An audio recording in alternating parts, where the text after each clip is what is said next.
Kinumpirma ng tagapagsalita ng House of Representatives na nakatanggap ang Kamara ng kopya ng solusyon ng Korte Suprema kaugnay ng mga inihaing petisyong kwestiyon sa impeachment complaints laban kay Vice President Sara Duterte.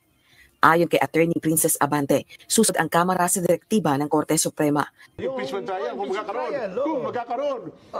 Para kasi... huwag ka magtatanong ng hindi mangyayari. Parang in respect, in respect to the Supreme Court, dapat hindi ka muna... Kasi di ba? Inimbestigahan pa nila eh. Hindi, pabayaan mo sila dyan. Basta tanging ng Korte Suprema, gumawa ng sariling order. Yan. Di ba? Opo. Yun ang gustong maliwanagan at malaman ng Korte Suprema. So na ito. Samantala, kung makaasta itong si Joel Chua, tila ba napakalinis na politiko, at ngayon nabuking na ang isang project ni Joel Chua sa Manila ay palpak. Kitang-kita na nagsayang lang ng pera ng bayan si Joel Chua dahil nagpatayo daw ito ng isang barangay hall sa sidewalk mismo. Grabe, no? Ayon sa post ng Manila Update ay, Lok, sinampulan ni Mayor Isko Barangay Hall itinayo sa bangkita at harap pa ng paaralan wasak sa demolition team. Yes. Magandang hapon muli sa ating mga kasama. Nandito na naman si Kuya Goods nagbabalik. At syempre, kung di ka pa nakasubscribe sa ating channel, pa-subscribe na lang po at hit mo na rin yung bell para lagi kang updated sa ating mga video. Nagpasaklolo na! Kanino? Ito, sa Secretary General, itong mga bakulaw.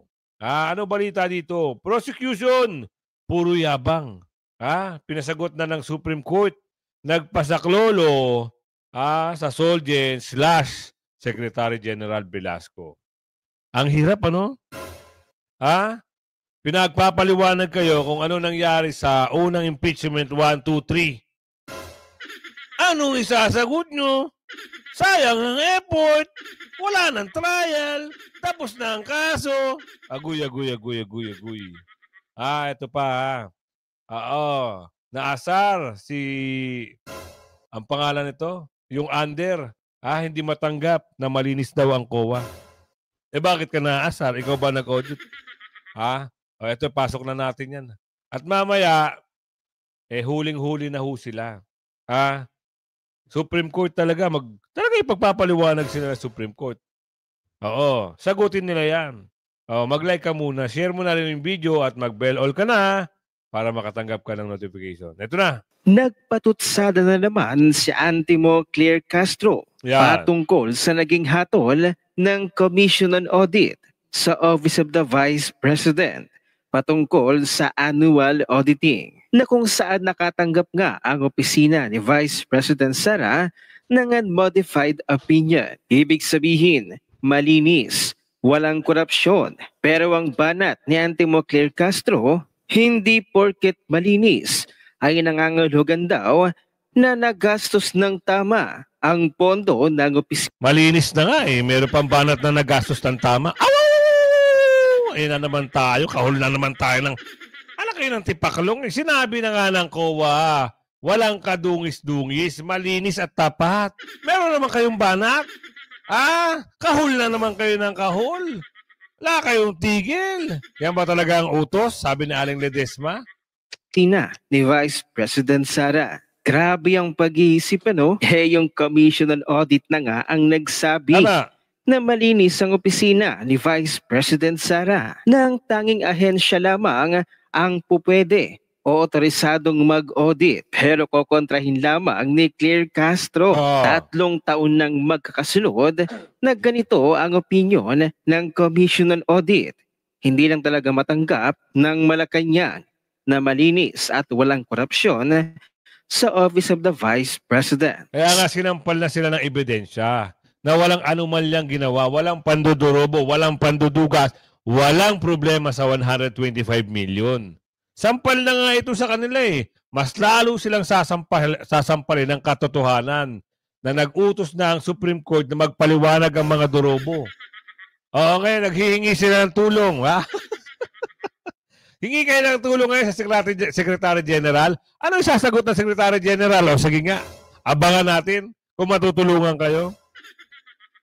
Ilalaglag din kayo malamang pagdating sa dulo. Dahil yan ay plinano at plinano daw, sabi ni Aling Ledesma, para lang atakihin si BP Sara.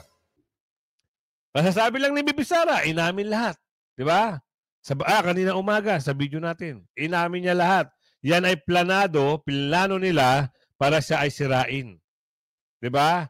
Ang usapan ay yung budget hearing. Napunta sa confidential fund. O, nabanggit niya nga si Kim Bulot eh. O, ano na nangyari kay Kim Bulot? Talo. Di ba? O, tuloy. Samantala, umaasa daw ang palasyo na sana'y tumigil na daw si Vice President Sara sa pagsalita laban kay BBM. Ha? Wala namang patutsada si BP Sara. Kayo ang mahilig bumira. Kayo ang mahilig magparinig. Sumasagot lang ang BP kasi kayo ng atake. Wala kayong ibang ginawa sa buong sanlinggo, puro BP Sara. Hindi nga namin alam kung pag kayo nagdebate ng spokesperson ni BP Sara, kung mananalo kayo. Oh, sipin mo ha, yung mga pronouncement mo, hindi ka tanggap-tanggap sa mga nakararami. Proud ka pa, sabi ni Aling Ledesma. Anak ng tipaklong naman, oh. Kayo mga kasama, pag narinig nyo ba to na nagsasalita, ano sa palagay nyo? Bigyan nyo ng rate from 1 to 10. Highest is 10, lowest is 0. 1 na lang, 1. Anong rate ang bibigay nyo? From 1 to 10, highest 10, lowest is 1. Ano ang palagay nyo pag ito ay nagsalita? Bakit ba kasi titigil, Auntie Claire? Dahil ba patuloy na bumababa ang ratings ng iyong amo? Kaya nga patuloy na nagsasalita si VP Sara dahil nga umaasa din ng taong bayan na magtatrabaho ng maayos sa iyong amo. Tigilan ng mga kasinungalingan, gawing makatotohanan ng pagsilbi sa bayan. Iuwi na sa Pilipinas ang dating Pangulong Duterte. Tigilan ng impeachment. May 3 taon pa para itama ni BBM ang kanyang landas. Actually, ito lang ang sagot dyan. Tigil ang impeachment. Talagang matitigil na ang impeachment na yan. Dahil nagsalita na rin, maririnig nyo sa pronouncement ni Senador Marcoleta kung ano ang mangyayari dyan sa impeachment na yan. Wala na ho yan. Dahil tapos na ang 19th Congress, mamaya, abangan nyo ha. Bibigay ko yung slide na yon. Sampatunay lang yan, nasampal na sa kanila yan. At ito namang mga aw-aw ni Bonget, hindi yan titigil. Kasi yan ang utos eh. Di ba? Yan ang utos ng kanilang amo. Tingin mo yung ratings. Parang pababa ng pababa. Oh. Di ba? Ang hirap. Kayo ang bumibira, kayo ang nalilintikan. Kayo ang sumisira, kayo ang nasisira. Sabi ni Aling Ledesma, sira pa more. Siraan niyo pa si BP Sara. Para wala na talaga kayo pag... Uy, nako, Diyos mío, Marimar, ano na nangyari sa Pilipinas? Kung hindi yung pangit ang imahe ng nakaupo ngayon, yung administrasyon ngayon, yung mga bataan, kurap sa Maynila. Kita niyo yung barangay hall. Mantakin nyo, ang presyo ba nun ay 19 million? May nag-comment nga sa atin, napakaganda ng pinagawa niyang bahay. Umabot lang ng 8 million. Yun daw ay 19 million. Wow. Sabaw. Kitang-kitang kabuhayan na. Congressman ng District 3. Ngayon, paano mapapaliwanag yung 19 million? Na barangay hall project na yan. Sige nga. Hindi ka tatantanan ni Yorme. Kasalukuyang pinagigiba ngayon yung pinagawa mo. Kung tama nasa tama, hindi gigibain ni Yorme yan. Hindi papagiba na yan. Mali. Nasilip ngayon kung magkano halaga. Sige nga, ipatanong yun sa kontraktor niyan, nung nabayaran kung magkano yung halaga na ibinayad. At nakuha ng kontraktor kung nakatala sa 19 million nga yan. Commission of Audit. Eto na. It's your turn. Magkakaalaman na. Lahat ng bira mo, District 3. Lahat ng binira mo kay BP Sara, ayan na. Ang bilis ng karma, no? Digital. Ang landas ng bansa, not unless gawin niya ang tama. It is only right and just that VP Sara will call him out. Pero grabe na talaga itong si Antimo Claire Castro. Ano ang ginagawa niya bilang spokesperson ng Malacanang? Every time na nagpapakita siya sa kanyang mga interviews at press cons, parang wala siyang ka-idea sa mga isyong tinatanong sa kanya. Tapos yung delivery niya, parang estudyanteng pinilit sumagot sa Yun. recitation. Tama, 'di ba? Kung paano niya the way the way her deliver yung mga statement, parang walang kasustansya, walang sense. Hindi mo nga alam kung saan pinulot na bangketa yung ano eh. Tapos nagbabuffering pa. Wi-Fi connection lost. Nako, Diyos mio. Hindi nag-review. Ganito ba talaga ang standard ng pagiging tagapagsalita ng gobyerno ngayon? As in, di mo alam kung tatawa ka o maiinis. Imbis na linawin ang issue, parang mas lalo niyang ginugulo. Halos lahat ng sagot niya, laging may, I'm not sure. Totoo naman yan. Hindi pa tayo sigurado dyan, sabi niya. Minsan, pag halimbawa hindi siya sure, meron siyang tawa. Tatawa na lang siya. Kaya hindi siya lumusot kay Ate Eden eh. Di ba nag-viral sila? Ilang beses nag-viral yan kay Ate Eden dahil nga sa galing ni Ate Eden magtanong, ito ay laging nagbabapiring at walang naisasagot. Ngayon, pag natetsyempohan niya na talagang hinang-hina na at hindi niya na kayang sumagot kay Ate Eden, tatawanan niya na lang. At sabihin mamaya na lang. Woo! Eto na. May magandang banat na naman sila. Ang sabi dito, Kamara susunod sa utos ng Korte Suprema. Kaugnay ng petition versus BP Sara impeachment. Magtigil-tigil na kasi kayo. Ano ang sabi ng Supreme Court? Sagutin nyo. Pag magpaliwanag kayo. Ano ba ang mga problema kasi? Bakit dinelay nyo yung 1, 2, 3? Inuna nyo pa yung pang-4. Dahil akala nyo ba mas malakas yung pang-4 na file? Yun ang tanong. At sabi doon ni Senador Marcoleta, sorry. Sabi doon, yung file, pinending yung 1, 2, 3, yung pang-4, yun ang pinagka-interesan nila. Mali. Nung yung nireturn ngayon, pinabalik sa kanila, ano sabi? Sagutin nyo within 5 days. Hindi inaksyonan. Akala nila ganun-ganun lang. Di umubos ang oras. Tapos ang oras, umabot na ng June 30. June 30 ng hating gabi, alas 12, tapos na ang 19th Congress. Tapos na rin ang impeachment. Ayon niya sa video, mamaya papakita ko sa inyo. Kinumpirma ng tagapagsalita ng House of Representatives na nakatanggap ang Kamara ng kopya ng solusyon ng Korte Suprema kaugnay ng mga inihaing petisyong question sa impeachment complaints laban kay Vice President Sara Duterte. Ayon kay Attorney Princess Abante, susunod ang Kamara sa direktiba ng Korte Suprema. Dagdag pa nito na i-refer na ang resolusyon sa Office of the Solicitor General na tumatayong counts ng Kamara. Ito ay upang matiyak ang pagsusumite ng kinakailangang impormasyon sa loob ng 10 araw na palugit na ibinigay ng Korte Suprema. Ilan sa pinasusumite ng Korte Suprema ay ang status ng unang 3 impeachment complaints na inihain ng private citizens laban kay VP Sara. Ang eksaktong petsa kung kailan ini-endorso ang mga ito ng House members. At kung may kapangyarihan ba ang Secretary General na magpasya kung kailan i-endorso sa House Speaker ang... yung una impeachment, ayan ata yung magkakasama yung Padre Damaso, si babaeng taga-Mountain. Di ba yung babaeng taga-Mountain nagrereklamo pa nga? Bakit daw inuna itong number 4? Ngayon kayo magtalo-talo. Dahil mababasura na, itong impeachment to. Ngayon, sisihin mo, babaeng taga-Mountain, sisihin mo ngayon yung mga kasamahan mo. Bakit inuna pa itong number 4 na complaint? Numang impeachment complaint. Bago ito, may paliwanag na si House Secretary General Reginald Velasco kung bakit hindi na nito ni-refer sa tanggapan ng Speaker ang unang 3 impeachment complaints. Nagpahintay yung mga ibang congressman, di ba, na huwag munang i-refer kay Speaker kasi nga meron pa silang complaint na mas maraming mag-i-endorse because of the time constraint, di ba? If we follow the timeline, refer kay Speaker, refer sa rules, and then refer sa justice, The members sa justice, 60 days yun.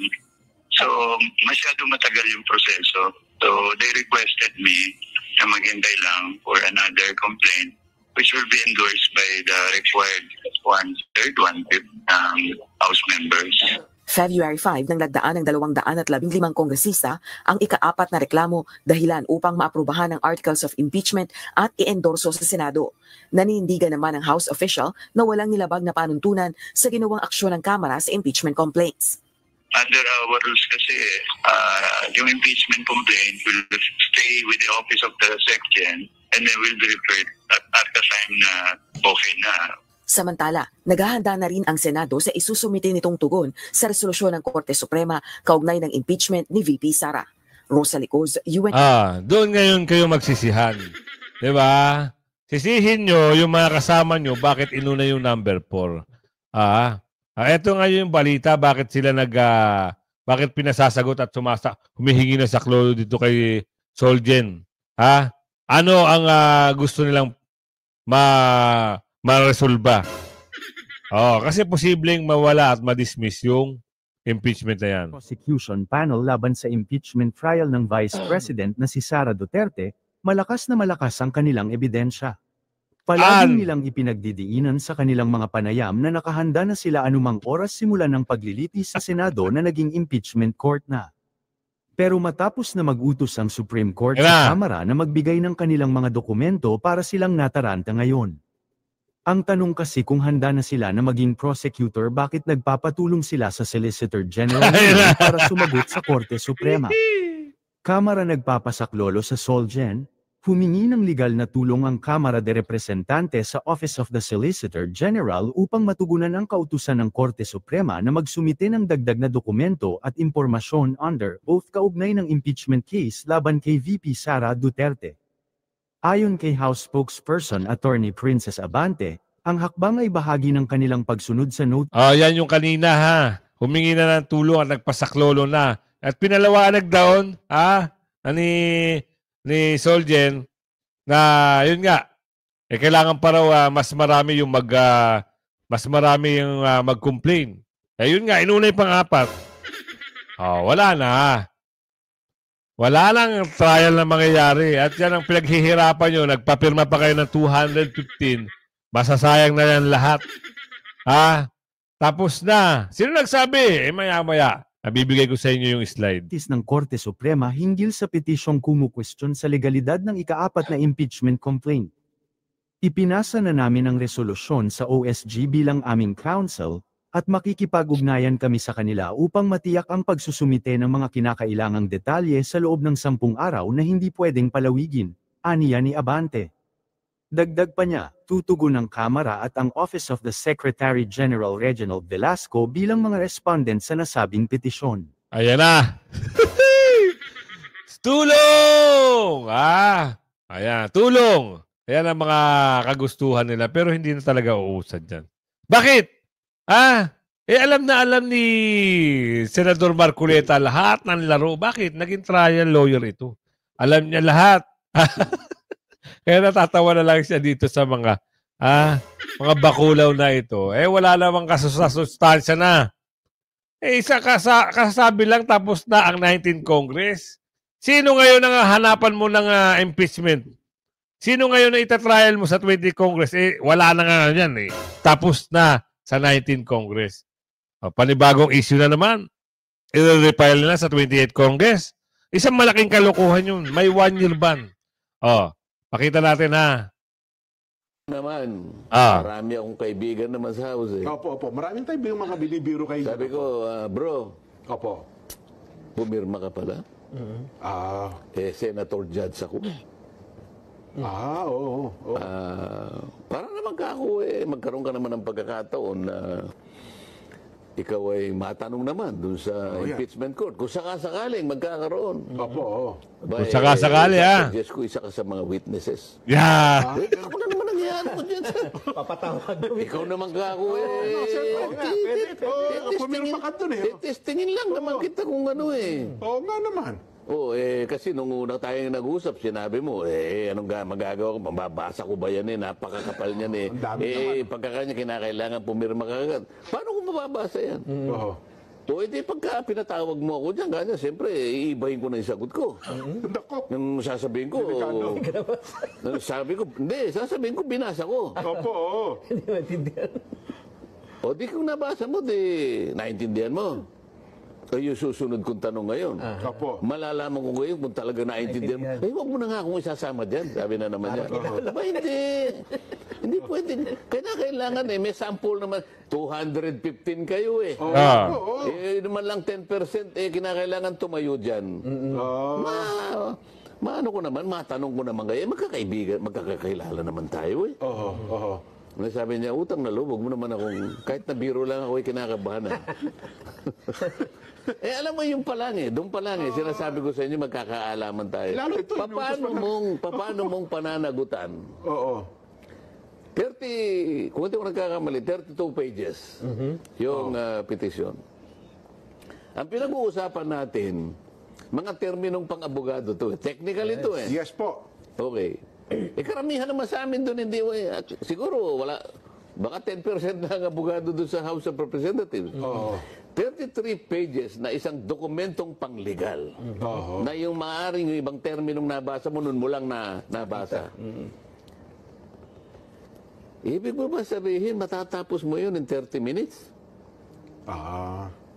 Mukhang imposible nga. Baka hindi. Eh, hindi naman 30 minutes. Eh, pagkapirma siguro, wala pang tigto 2 minutes eh. Yun ang gustong mangyari ng Korte Suprema dyan. Bakit sa utos niya? Opo. Kasi tinatanong niya eh. Binigyan niyo ba isa-isa yung mga miyembro na pumirma? At sila ba'y nagkaroon ng pagkakataon na mabasa yan ng isa-isa? Kasi nabasa ko nga kanya, hindi ko naman naintindihan. Di ba usapan pa yun? Itong isa naman, nabasa ko. Naintindihan mo? Kanya ganun. Opo. Paano kung iba yung pagkakaintindi mo? Iba pala ang tama. Oo nga naman. Hindi ba nga abogado na nga ito, mag-aaway pa sila. Pareho ng abogado yun eh. Hindi mali ka dyan. Ito eh kaya. Lalo kang mali, kanya ito yun. Kaya nga may korte eh. Nagdidibaw. Tapos magpapasya ngayon. Eh pati sa korte, nag-aaway-aaway nga eh. Akala mo ba ganun kadaling intindihin yan? Yan ang nakikita ko ngayon. Gustong malaman ng korte ngayon pa lang. Yung verification ba talagang nangyari? Pagkatapos, yung one year rule, one year ban rule, natupad ba o hindi? Yan ang usapin dyan. Yun. Nako. Anong implication nito, Sen, doon sa mismong trial? Mukhang... Anong trial? Yung... Yung impeachment trial, kung magkakaroon. Para kasi... Huwag ka magtatanong ng hindi mangyayari. Parang in respect, in respect to the Supreme Court, dapat hindi ka muna... Kasi di ba? Inimbestigahan pa nila eh. Hindi, pabayaan mo sila dyan. Basta tanging Korte Suprema, gumawa ng sariling order. Yan. Hindi ba? Yun ang gustong maliwanagan at malaman ng Korte Suprema, no? Yung mga utos niya, yan. Kaya nga, yan eh, magiging factor yan pagkaraan na magkaroon na ng unang session sa Senado. Pwedeng maging pagtalunan din ito. Kasi ang opening nyo, umaga ng pero ang umaga, usually, ano lang ho yan, di ba? Botohan ng sino speaker, chairmanship, etc. July 28 ang sinasabi mo. So na yun. Kinabukasan. Ayun, kinabukasan. Doon na yung proper hearing talaga. Kaya diba? nga. Yung first business of the day nyo. Kaya nga. Eh kung halimbawa, may tumindig agad. Bilang siyempre, unang hearing ninyo. Mga kasama, ano ho ba? Sinong unang titindig? Halimbawa, ang tumindig si Senador Ruben Padilla. Mga kagalang-galang na kasama kong senador. Paano ba natin tatratuhin ang naisampang impeachment sa mataas na kapulungan ng Senado? Okay, kung may sumagot, anong impeachment kanya? Bakit tayo nag-uusap ng impeachment? Meron tayong impeachment. Wala pa naman tayo. 20th Congress. Baka sinasabi po, nakaraan. Di ba? Hindi kasi ang... Tinatanong, sa halimbawa, sinabi niya, Your Honor, with all due respect, ang tinatanong niyo po ba ay yung impeachment na pinagtalunan po ninyo noong 19th Congress. Noong 19th Congress. Opo kanya. Ay, huwag po natin pagtalunan ngayon. Tapos na po yun. Tapos na yun. Hindi ko halimbawa, ang maging punto niya, ang problema ho doon ay may naiwan ng utos ang Senado na dapat ay sagutin ng Kamara. So parang may nabinbin na hindi natapos dapat sagutin. Sinagot na po di ba? Kaso po, nung sinagot, tapos na po yung Kongreso. Yung Pasak. Oo. Di ba? Oho. Oo, edi tapos na po. Kasi tingin naman ng ibang ata, di ba? Kasi meron parang, ano ba yung order ng Senado na dapat ay sagutin ng Kamara na ibinalik nila yung impeachment complaint? Oo nga, Di ba? nakalimutan mo na, diniscuss na natin ito, di ba? Oho. June 11. Oh. Ayan, opo. Anong sabi ng Sinole, di ba? Ayan, opo, sinauli, binalik sa Kamara. Oh, return. Opo, nagtalo-talo pa nga sila kung tatanggapin talaga o hindi. At the same time, nag-issue ng summons. Opo. Oh, napagkamalampasuman, di ba? Samon sa tanggapan ng pangalawang Pangulo. Oh, sabi niya, Madam Vice President, you are hereby notified within 10 inextendable days. Opo. To provide or submit an answer to the articles of impeachment. O June 11, o di hanggang June 21 siya. O, bibigyan siya ng 10 araw para 10 sumagot. araw eh. Opo. Nagkataon yung June 21, Sabado. yan, Opo. liwanag. June 22, Linggo. Linggo. Lunes, Pero 23. available na yung sagot niya, wala namang problema. Kaya lang, kung wala namang opisina, yun naman ang nakalagay naman sa tuntunin sa korte. Opo. Ipapile mo yung first available working day. Yes. So, June 23. Ngayon, sa tuntunin din naman, bibigyan mo ng kopya yung kalaban mo. Opo. Sino bang kalaban niya? Hindi ba yung House of Representatives, yung mga prosecutors? Prosecutors, opo. Oo. Binigyan ng kopya yung prosecutors. Ayaw naman tanggapin, hindi na malaman kung tatanggapin o hindi. Kaya nga nagtataka yung mga abogado ng Vice President. Bakit ayaw po niyong tanggapin? Paano po kami makakapag-submit sa impeachment court kung hindi niyo po tatanggapin sapagkat kailangan pong may paliwanag namin na naibigay na... Ayan sinagot na. Pahiya ang Kamara dito, mga kasama. Tapos na. Walang trial na mangyayari. Hanggat andyan si Senator Marcoleta, hindi niya papayagan yan. Ngayon may nababalitaan tayo, mukhang pakakasuhan na si Chihuahua. Chihuahua, pinakakasuhan ng mga taga-Maynila dahil sa project na building 4th floor sa sidewalk. Naku, yari na. Ito yung sinasabi natin na good news. Oy! Meron na ano kaya rito? Pwede kaya yan talagang mangumpisal ka na at ikanta mo na kung sino yung kasabot mo? Hindi kayo tatantanan ni Yorme. Kasi kayo ang bumira kay Yorme. Ngayon, kayo ang bibirahin ni Yorme. Umpisa natin dito. Sino kakasuhan? Chihuahua. Mag-ready ka na. Ang kalaban mo rito, taga Maynila. At saka meron ka pang, problema kay Bibi Sara, sabi ni Aling Ledesma. Kaya sabi ni Aling Ledesma, wait, there's more. Iniutos ng Office of the Ombudsman ang pagsasampa ng graft at falsification charges laban kina dating Education Secretary Leonor Briones, dating Procurement Service Head Lloyd Christopher Lau, at iba pang opisyal ng Department of Education o DepEd at Department of Budget and Management o DBM. Ikinasa ng Ombudsman ang pagsasampa ng mga kasong paglabag sa Anti-Graft and Corrupt Practices Act at falsification by public officers base sa resulta ng investigasyon ng Senate Blue Ribbon Committee na ipinasa sa Anti-Graft Agency. Lumabas sa pag-iimbestiga ng Senado na pinayagan at tinulungan umano ng mga nasabing opisyal ang pagbili ng mga entry-level laptop na overpriced kaysa sa nakasaad sa kanilang procurement plan. Ang presyo kada laptop ay umabot sa 58,300 pesos samantalang 35,000 pesos lang ang inilang budget. Ano ba yung title nito? Parang hindi naman na ito ata connecto dito kay Chihuahua. Tuloy lang natin. Napag-alaman din na kulang sa mga dokumento ang paglilipat ng 2.4 billion pesos na pondo mula DepEd papuntang PSDBM. Kumilos umano ang PSDBM ng walang autoridad. Bukod dito, ibinaba ng DepEd ang technical specs ng laptop, pero nabawasan pa ang bilang ng mga binili. Ipinagkatiwala ng DepEd ang pagbili ng mga laptop sa PSDBM kahit kaya naman nilang gawin ito mismo, ayon sa Ombudsman. Ang kontrata ay ipinasok sa joint venture ng 3 kumpanya kahit hindi pumasa ang mga laptop sa technical requirements. Dahil dito, tinatayang nalugi ang gobyerno ng 979.36 milyon pesos. Bukod kay Briones at Lao, inutos din ng Ombudsman na kasuhan ang mga opisyal ng DepEd na sina Annalyn Sevilla, Alain Del Pascua, Salvador Malana III, Abram Abanil, Marcelo Bragado, Alec Ladanga, at Selwyn Briones. Kasama rin ang mga opisyal ng PSDBM na sina Jason Mer Uwayan, Ulysses Mora, Marwan Amil, at Paul Armand Estrada. Sabit din sa kaso si Froilan Domingo, kinatawan ng joint venture. May kasong falsification dahil sa di umano'y pagpapalit ng petsa sa Memorandum of Agreement, at may perjury charges laban sa ilan sa mga opisyal. Samantala, sampal naman ito kay Joel Chua dahil kung matatandaan pilit dinadawit ni Joel Chua si Vice President Sara Duterte sa kaso na ito. Samantala, kung makaasta itong si Joel Chua tila ba napakalinis na politiko, at ngayon nabuking na ang isang project ni Joel Chua sa Manila ay palpak.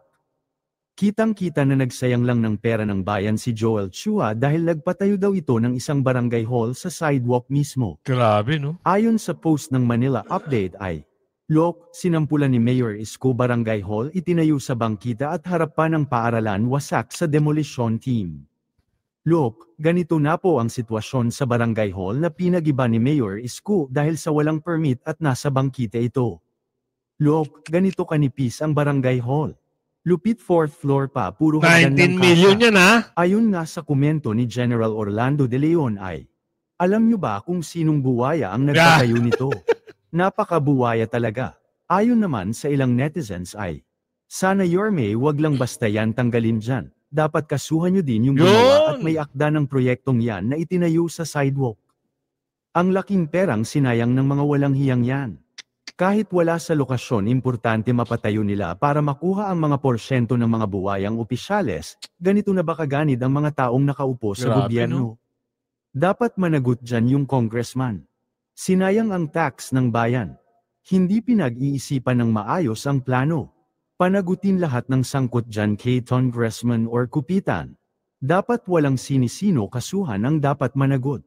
Samantala, ang well-known influencer na si Madarahug ay nagbigay naman ng comment, reaction ukol sa... Yan, totoo naman yan.